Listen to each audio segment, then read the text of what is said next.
Valmik कराडातून phone करतोय मित्रांनो. कुठे चाललंय महाराष्ट्र? काय चाललंय या महाराष्ट्रात? कुठे ग्रह खातं?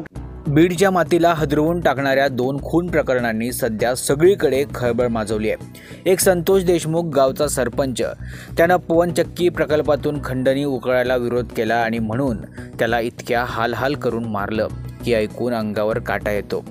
दुसरा महादेव मुंडे, साधा व्यापारी, पण त्यानं 18 गुंठे जमीन विकायला नकार दिला म्हणून त्याला इतकं क्रूरपणे मारलं की त्याच्या शरीराचे तुकडे करून फेकून दिले.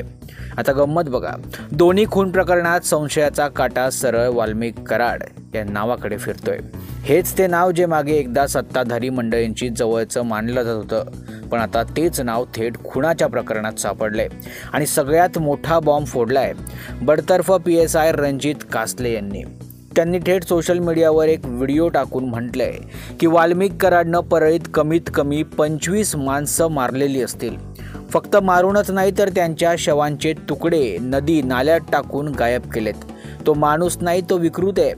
रणजित कासले इतक्यावरच थांबले नाहीयेत. त्यांनी म्हटलंय, आज तो जेलमध्ये असला तरी मला त्रास देतोय आणि त्याच्या विरुद्ध माझ्याकडे 14 वर्षांच्या मुलाचा खून केल्याचे पुरावे सुद्धा आहेत. त्याचा मुलगा श्री कराड आणि गोट्या गित्ते मला धमक्या देत आहेत.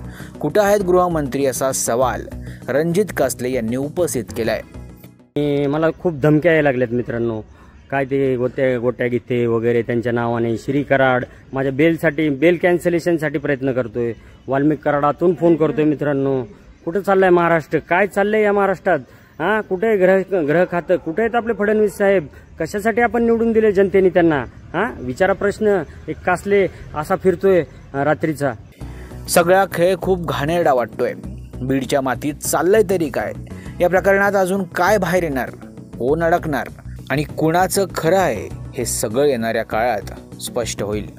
Bureau report, Maharashtra news 24.